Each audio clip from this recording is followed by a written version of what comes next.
नमस्कार, जय Hind, Radhe Radhe, good morning. आप सभी को Sharma sir India YouTube channel पर स्वागत है।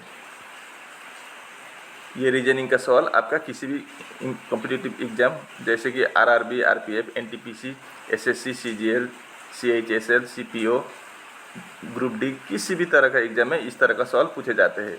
इसलिए आप किसी भी तरह का एग्जाम के लिए तैयार हो रहे हो तो इस वीडियो को देखिए, ये आपके लिए ज़रूर फायदेमंद होंगे। ठीक है, अब देर न करते हुए हम वीडियो स्टार्ट करते हैं। देखते हैं पहला सवाल क्या है आज का। What will come in place of the question mark in the following series. ये दिए गए निम्न सीरीज में, श्रृंखला में क्वेश्चन मार्क की जगह पर क्या आएगा वही हमको निकालना है। तो क्वेश्चन मार्क यहाँ पर है, तो यहाँ पर क्या आएगा देखते हैं। ठीक है, तो हम डिफरेंस निकालने के प्रयास करेंगे। इसके साथ इसका, इसके साथ इसका और इसके साथ इसका। अब 1 के साथ क्या करेंगे। अब पहले ये बात देखिए, यहाँ पर 1 है, 2 है, 5 है, 26 है, 677 है।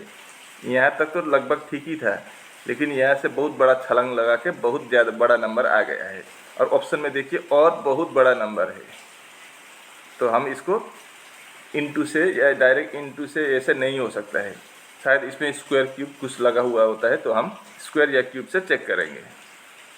तो देखिए अब हम क्या करेंगे। यहाँ पर पहला नंबर 1 है, तो हम 1 स्क्वायर प्लस 1 कर देंगे। तो 1 स्क्वायर प्लस 1 कितना होता है। 1 स्क्वायर का मतलब 1 प्लस 1 2 हो गया, तो यही 2 है ये। अब यहाँ अगला क्या करेंगे हम, 2 स्क्वायर प्लस 1 कर देंगे। 2 स्क्वायर का मतलब 4 है, प्लस 1 कर देंगे तो 5, यही 5 है ये। अब अगला 5 स्क्वायर प्लस 1 कर देंगे। 5 स्क्वायर का मतलब 25, प्लस 1 कर देंगे तो 26, यही 26 है ये।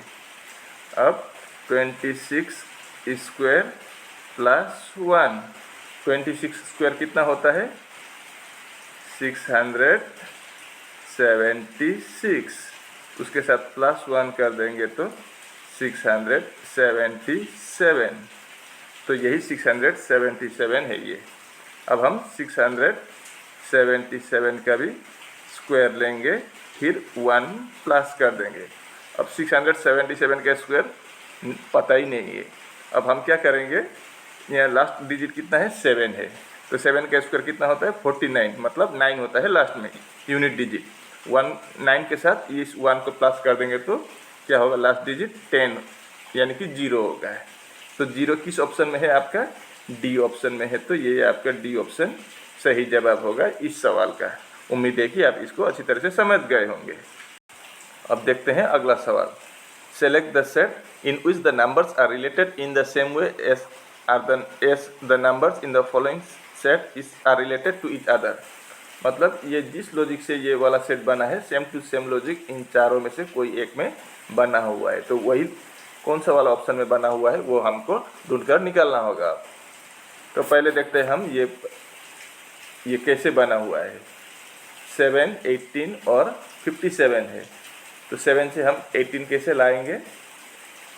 7 इंटू 3 कर देंगे तो कितना होगा 21 होगा। -3 कर देंगे तो 21 - 3 कितना 18 होगा। 18 आ गया 7 से। अब 18 से 57 लाना है, तो हम 18 इंटू 3 कर देंगे। 18 इंटू 3 कितना होता है 54 होता है।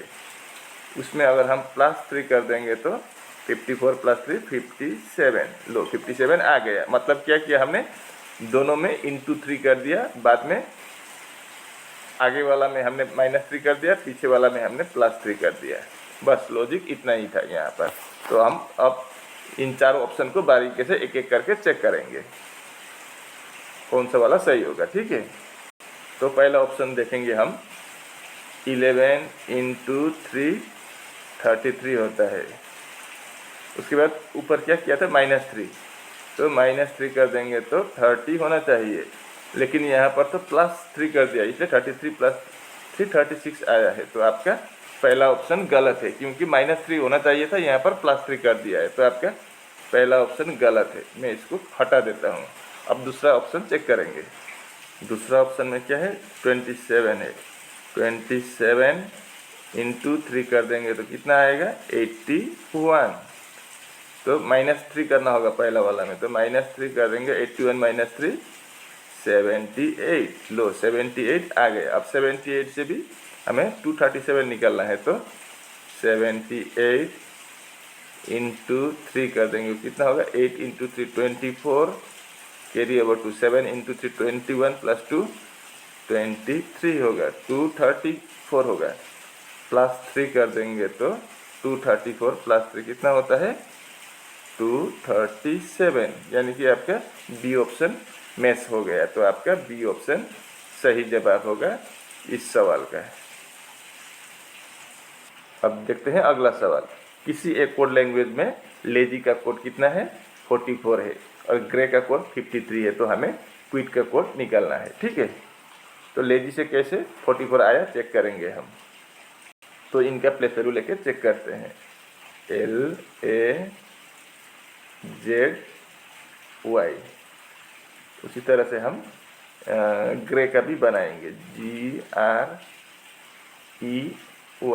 अब इनका प्लेस वैल्यू लिखेंगे हम।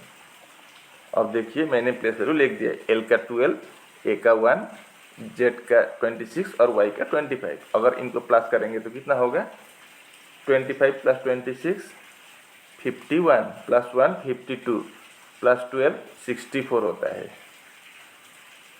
लेकिन कितना दिया है, लेजी का कोड 44 दिया है, तो हम 64 से कैसे 44 बना सकते हैं, अगर इसमें -20 कर दें तो 44 आ जाता है।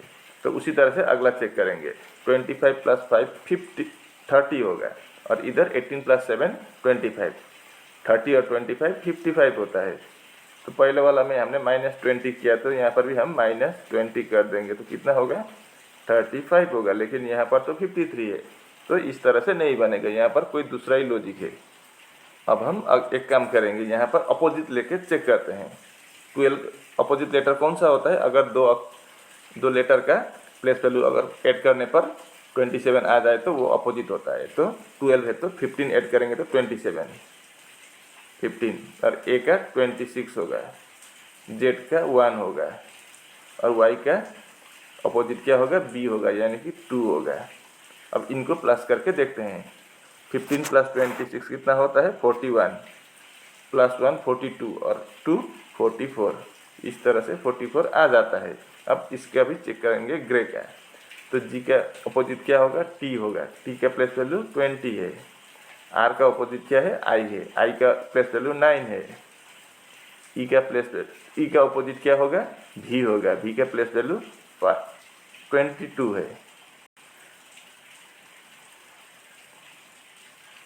और Y का अपोजिट क्या है, B है, B का प्लेस वैल्यू 2 है।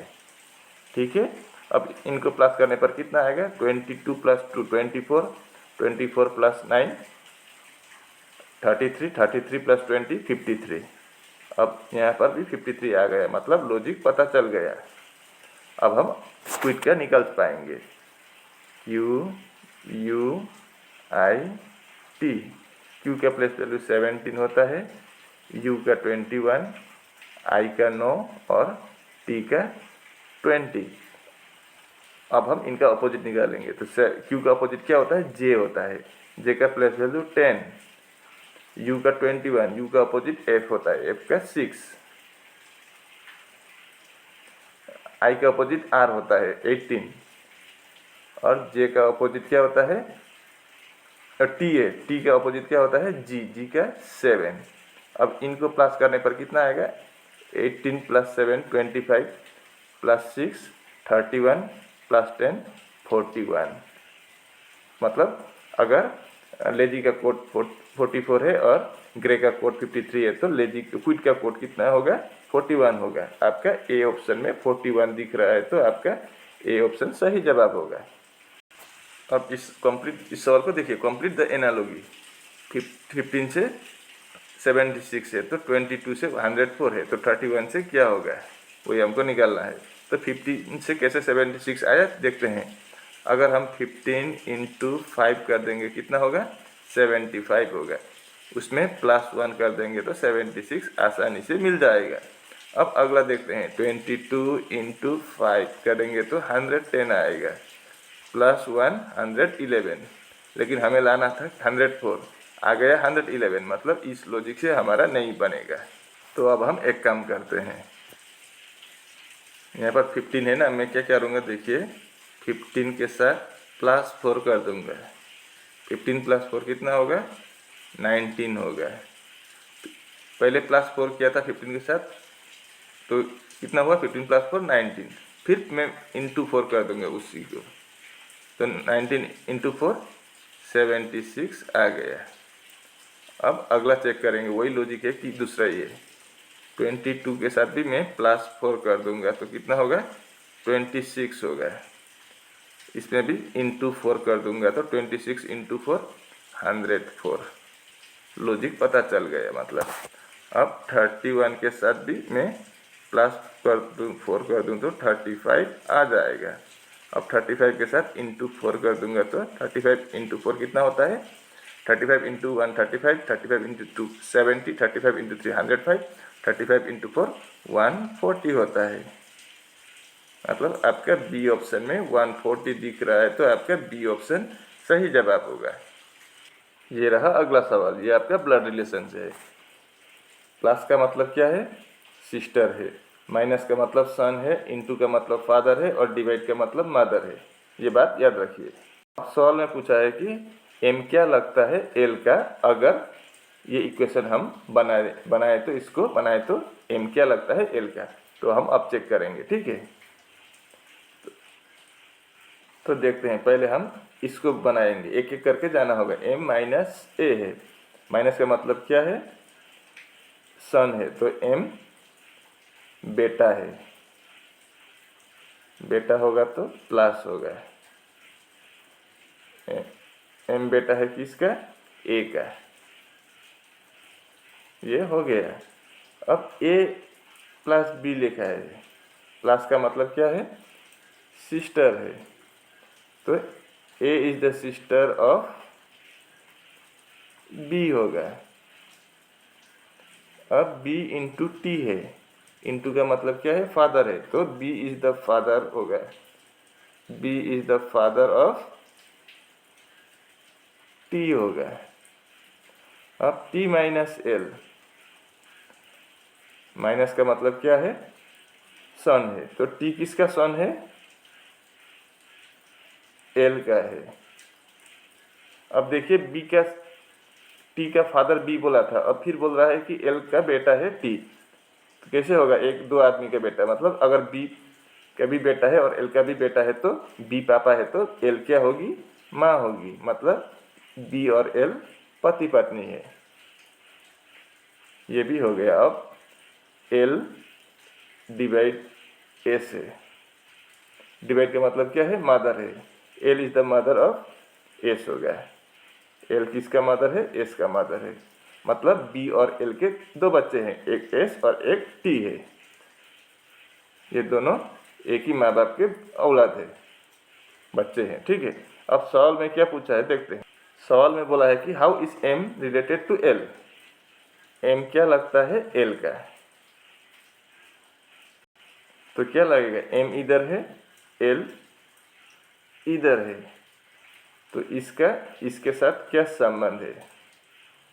अब देखिए, एल का पति है बी और बी के बहन है ए, मतलब एल का ए के साथ क्या संबंध होगा, पति का बहन यानी कि ननद है ए, और ननद के बेटे है एम, तो ननद के बेटे को क्या बोलेंगे, भांजे बोलेंगे, तो भांजे को क्या बोलते हैं अंग्रेजी में, नेफ्यू बोलते हैं, तो आपका बी ऑप्शन सही जवाब होगा यहाँ पर। ये रहा अगला सवाल। स्टेटमेंट में क्या बोला है, पी से आर बड़ा है, आर से ए बड़ा है, और ए से डी छोटा है, और डी से एन छोटा है, और एन बराबर टी है। और अगला स्टेटमेंट में क्या बोला है, एन ई से बड़ा है और ई एल से बड़ा है। बस अब हम कंक्लूजन चेक करते हैं। पहला कंक्लूजन में क्या बोला है, ए बड़ा है एल से, ए किधर है, यहाँ है, और एल किधर है, यहाँ है। अब ये अलग अलग है, देखिए यहाँ से एक अलग है, इधर का अलग है और इधर का अलग स्टेटमेंट है। तो अब हम इसको कैसे जोड़ेंगे? इसको जोड़ने के लिए कोई एक लिंक चाहिए। तो लिंक हमें कौन दे रहा है? ये n देगा लिंक, क्योंकि दोनों साइड पर n है, तो हम n के माध्यम से पता करेंगे। ठीक है, अब ये देखिए l से e बड़ा है, e से n बड़ा है, मतलब क्या है? l से n बड़ा है, ये पता चल गया है। अब इधर देखते हैं, n से d बड़ा है और d से a बड़ा है, मतलब n से कौन बड़ा है? d, और d से a बड़ा है, तो n से a बड़ा है। तो यहाँ से पता चल रहा है कि क्या a से l छोटा है। इसी से पता चल रहा है कि a बड़ा है l से, तो यहाँ पर a बड़ा है l से। पहला स्टेटमेंट आपका सही दिख रहा है। अब हम दूसरा स्टेटमेंट चेक करेंगे। a बड़ा है d से, ऐसा बोला है, a इधर है, d इधर है, तो a से तो d छोटा ही दिख रहा है, ये तो सही बात है। तो आपका दूसरा क्या होगा? दूसरा भी सही होगा। तो अब हम ऑप्शन में देखेंगे तो दोनों सही है, तो क्या बोलेंगे हम? बोथ कंक्लूजन 1 एंड 2 फॉलोस हो जाएगा यहाँ पर। इस सवाल को देखिए, यहाँ पर बोला है कि arrange the following number sets in ascending order. इसको हमें क्या करना होगा? ये दिए गए नंबर श्रृंखला, इनको हम बढ़ते क्रम में लिखना होगा, मतलब छोटे से बड़े। जो छोटा होगा वो सबसे आगे होगा और जो सबसे बड़ा होगा वो सबसे पीछे होगा। तो हम इसको चेक करेंगे। तो सभी में क्या है? 7 8 है, कॉमन है, तो हम 7 8 को हटा देते हैं। ये कंफ्यूज करेगा नहीं तो बाद में। उसके बाद हम क्या करेंगे? दो दो अक्षर लेंगे सभी का। तो यहाँ पर कितना आएगा? 54 आएगा, दो अक्षर लेने पर। यहाँ पर 45 है, यहाँ पर 55 है, यहाँ पर 44 है और यहाँ पर 53 है। अब हमें आसान होगा निकालने के लिए। तो सबसे पहले क्या आएगा? 44 आएगा, मतलब 4 नंबर वाला होगा सबसे पहले। 44 आएगा, तो इसको हटा देते हैं, हो गया इसके काम। उसके बाद 45 आएगा, यानी तो 2 नंबर वाला होगा। उसके बाद 53 आएगा, तो 5 नंबर वाला होगा। 53 के बाद 54 आएगा, 1 नंबर वाला होगा। और लास्ट में 55, यानी कि 3 नंबर वाला। ये ऑप्शन कहाँ पर है? 42513, 42513 आपका बी ऑप्शन में दिख रहा है, तो आपका बी ऑप्शन सही जवाब होगा। इस सवाल को देखिए, फाइंड द मिसिंग नंबर, मतलब यहाँ क्वेश्चन मार्क की जगह पर क्या होगा, ये वही हमको निकालना है। ठीक है, इस श्रृंखला से। अब यहाँ पर देखिए बड़ा नंबर किस साइड है? इस साइड भी बड़ा नंबर है, लास्ट में 11 और 15 से बड़ा ही है 18, लेकिन नीचे की तरफ ऐसे देखें तो और ज़्यादा बड़ा है। तो हम इसको ऐसे करेंगे, कॉलम में करेंगे। तो 11 और 14 से किसी भी तरह से हमें कितना लाना होगा? 75। तो हम एक काम करेंगे, 11 और 14 को प्लस कर देंगे तो 25 आएगा, उसके साथ इंटू 3 कर देंगे तो 75 मिल गया हमें ये। ठीक है, अब अगला चेक करेंगे। 15 प्लस 16 प्लस करेंगे 31 आएगा। पहले यहाँ पर 31 है, अब इंटू तो करना चाहिए था, यहाँ पहले वाला में इंटू किया, तो यहाँ पर इंटू करेंगे तो 93 आएगा। मतलब इस लॉजिक से ये नहीं बनेगा, यहाँ पर कोई दूसरा ही लॉजिक छुपा हुआ है। तो अब हम उस लॉजिक को ढूंढने की प्रयास करेंगे। तो अब हम क्या करेंगे? देखिए यहाँ पर पहला वाला लाइन का चेक करेंगे। ठीक है, कितना है? 14 है, तो हम 14 का स्क्वायर करके देखते हैं। 14 का स्क्वायर कर देंगे तो कितना आएगा? 14 इंटू 14 196 आएगा। अब ऊपर कितना है? 11 है, तो 11 का भी स्क्वायर कर देंगे। 11 का स्क्वायर 121 होगा। अगर इसको हम माइनस कर देंगे तो 6 - 1 5 और 9 - 2 7, 75 इस तरह से भी आता है। अब अगला चेक करेंगे हम। 16 है और 15 है, पहले हम 16 का निकालेंगे, बीच वाला को पहले किया था। तो 16 का स्क्वायर कर देंगे। 16 इंटू 16 कितना होता है? 256 होता है, तो हम 256 लिख देते हैं। अब 15 का स्क्वायर करेंगे, 15 का स्क्वायर 15 इंटू 15 225, माइनस करने पर कितना 6 माइनस 5 1, 5 माइनस 2 3, 31 आया, मतलब यही 31 है ये। अब हमें आसान हो गया, लॉजिक पता चल गया। अब हम अगला का भी निकालेंगे, लेकिन क्वेश्चन मार्क है तो पहले क्या लिखेंगे पता ही नहीं है, थोड़ा कंफ्यूज कर दिया है यहाँ पर, ठीक है। तो हम इसको क्वेश्चन मार्क को थोड़ी देर के लिए छोड़ देते हैं। तो फिर हम क्या करेंगे, 18 का स्क्वायर निकालेंगे पहले। 18 का स्क्वायर कितना होता है, 18 इंटू 18 कितना होता है 324। उससे हम 76 को माइनस कर देंगे, 76 को माइनस करेंगे तो कितना होगा, इधर 4 नहीं, 4 से 6 माइनस नहीं किया जा सकता है, तो हम उधर से एक लाएंगे तो 14, 14 माइनस 6 8, सॉरी माइनस नहीं प्लस होगा यहाँ पर, तभी ना बीच का निकलेगा। 6 plus 4 10, 0 carry over 1, 7 plus 2 9 plus 1 10, फिर कैरी ओवर 1, 3 प्लस 1 4, 400। तो 400 किसका स्क्वायर रूट है, 20 का स्क्वायर रूट है 400, मतलब 20 में क्या होगा तो फिर 20 होगा। समझ गए। अब देखिए मैं इसको और आसान तरीके से समझा देता हूँ आपको। अगर हम 20 का स्क्वायर कर देंगे कितना होगा 400 होगा, और 18 का स्क्वायर कर देंगे कितना होगा 324 होगा। अब माइनस कर देंगे पहले के जैसे, यहाँ पर माइनस किया तो 4 0 माइनस 4 6, इधर 9 माइनस 2 7, 76 आ गया, तो यही 76 है ये। मतलब क्वेश्चन मार्क की जगह पर क्या आएगा 20 आएगा। आपका बी ऑप्शन में 20 दिख रहा है, तो आपका बी ऑप्शन सही जवाब होगा। इस सवाल को देखिए, find the number of triangles in the given figure. ये दिए गए फिगर में कुल मिलाकर कितने त्रिभुज है वही हमको निकालना है। तो पहले हम बीच वाला को करेंगे, 1 2 3 4 है, तो क्या है फार्मूला 4 इंटू 2 8 ट्राइंगल्स हमें यहाँ से मिल गया। तो उसी तरह का फिगर यहाँ पर भी और एक दिखाई दे रहा है, तो यहाँ से भी हमें 4 1 2 3 4 होगा, तो 4 इंटू 2 8, तो 8 और इधर से 8 इधर से 8, तो कितना होगा 16 हो गया। तो मैं इसको साफ कर देता हूँ ताकि आपको समझाने में आसान हो, ठीक है। तो कितना मिला 16 हो गया। अब इस साइड का देखिए पहले, यहाँ पर 1 2, यहाँ से 1 3, इधर भी 3 बनेगा, तो इधर से 3 इधर से 3 6 होगा, तो 16 के साथ 6 प्लस कर देंगे कितना होगा 22 ट्राइंगल मिल गया हमें अभी तक। और ट्राइंगल है देखिए,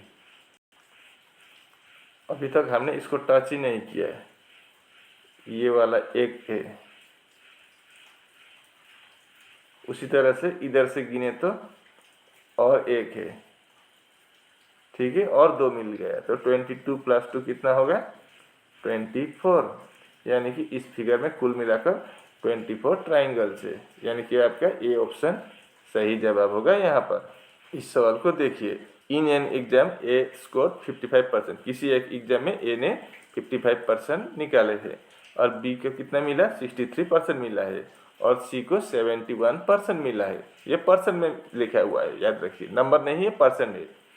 if the maximum mark in the exam was 900, अगर उस एग्जाम में टोटल मार्क कितना है, फुल मार्क या टोटल मार्क बोले तो 900 है, तो how much more is C mark than S mark, तो सी को ए से कितना ज़्यादा नंबर मिला है वही हमको निकालना है, ठीक है। तो इसको हम दो तरह से कर सकते हैं, लेकिन मैं आपको शॉर्टकट और आसान तरीका दिखा देता हूँ। सी को कितना ज़्यादा मिला है ए से वही पूछा है, ठीक है। तो सी को कितना मिला है 71, तो हम 71 लिख देंगे, और ए को कितना है 55, नीचे 55 लिख के हम माइनस कर देंगे, तो कितना मिलेगा 16 मिलेगा। मतलब ए को कितना ज़्यादा मिला है और सी को कितना ज़्यादा परसेंट मिला है, ए के तुलना में 16% ज़्यादा मिला है। कितना मिला है 16%, मतलब 100 में 16, और टोटल मार्क कितना है 900 है। तो इस 2 जीरो को इधर से भी 2 जीरो काटेंगे, तो 16 इंटू 9 कितना होता है 144 होता है। मतलब सी को ए से 144 नंबर ज़्यादा मिल गया है, यानी कि आपका सी ऑप्शन सही जवाब होगा। इस सवाल को देखिए, अगर डायरेक्ट से ये बना हुआ है तो अराउंड से क्या बनेगा वही हमको निकालना है, ठीक है। तो यहाँ पर क्या लॉजिक है देखते हैं, ये थोड़ा हार्ड है। अब देखिए टी से ऐसा है यहाँ पर लॉजिक, मैं आपको शॉर्टकट में बता देता हूँ। टी के साथ +2 हुआ है, टी +2 भी, सी +2 ई हुए, यहाँ पर ई का ई है, सेम टू सेम है। आर के साथ क्या हुआ है, R+2 टी हुआ है, आर के साथ भी +2 हुआ है। आई का आई है और डी का +2 हुआ है। मतलब समझ में आया, कोई कोई में +2 हुआ है, कोई कोई में प्लस नहीं हुआ है। तो क्या फंडा है हम अब जानेंगे इसको, मैं इसको अब क्लियरली बता देता हूँ। मतलब क्या है, जो कॉन्सोनेंट है उसमें +2 कर दिया और जो वावेल है वो सेम टू सेम लिख दिया। तो पहले ऐसा होगा तो मैं अराउंड को यहाँ लिख देता हूँ, ठीक है। AROUND, तो डी के साथ +2 हो गया, तो क्या आएगा, डी का प्लेस वैल्यू 4 है तो +2 करने पर 6, यानी कि एफ आएगा, पहला वाला एफ होगा। उसके बाद एन का 14 है तो +2 करेंगे तो 16, मतलब पी आएगा। तो यू का यू ही होगा, भावेल का चेंज नहीं होगा। ओ का ओ ही होगा। आर का क्या होगा, R+2 टी होगा। और ए का ए ही होगा, भावेल है तो भावेल का चेंज नहीं होगा। तो FPUOTA कहाँ है, आपका सी ऑप्शन में है, तो आपका सी ऑप्शन सही जवाब होगा। उम्मीद है कि आप इसको अच्छी तरह से समझ गए होंगे। अब देखते हैं अगला सवाल। स्टेटमेंट में क्या बोला है, ऑल बुक्स आर पेपर, मतलब सभी बुक क्या है, पेपर है। सभी बुक पेपर के अंदर आएगा मतलब, तो फिर ठीक है। अब अगला में no book is an iron, कोई भी बुक क्या नहीं है, आयरन नहीं है, तो यहाँ पर क्रॉस लग जाएगा। अब नो आयरन इज जेब्रा, अब कोई भी आयरन क्या नहीं है, जेब्रा नहीं है,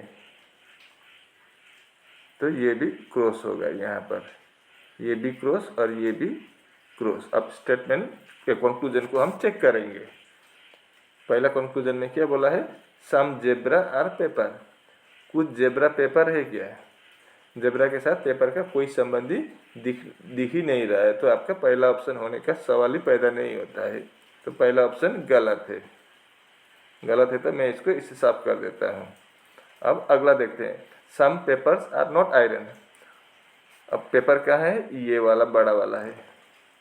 अब कुछ पेपर आयरन नहीं है बोला है, तो ये सही है क्या, बिल्कुल सही है, क्योंकि पेपर के अंदर ही आता है बुक्स। ये वाला बुक्स क्या है, इसका आयरन के साथ कोई संबंध ही नहीं है, आयरन के साथ बुक का कोई संबंध ही नहीं है। तो बुक का कुछ हिस्सा, पेपर का कुछ हिस्सा बुक है, तो क्या होगा आपका, some papers are not iron, ये सही होगा, क्योंकि ये भी सम पेपर का ही हिस्सा है और ये आयरन नहीं है, तो आपका दूसरा ऑप्शन सही होगा। तो हम क्या, कौन सा ऑप्शन चॉइस करेंगे, ओनली कंक्लूजन 2 फॉलोस होगा यहाँ पर। उम्मीद है कि आप इसको भी अच्छी तरह से समझ गए होंगे।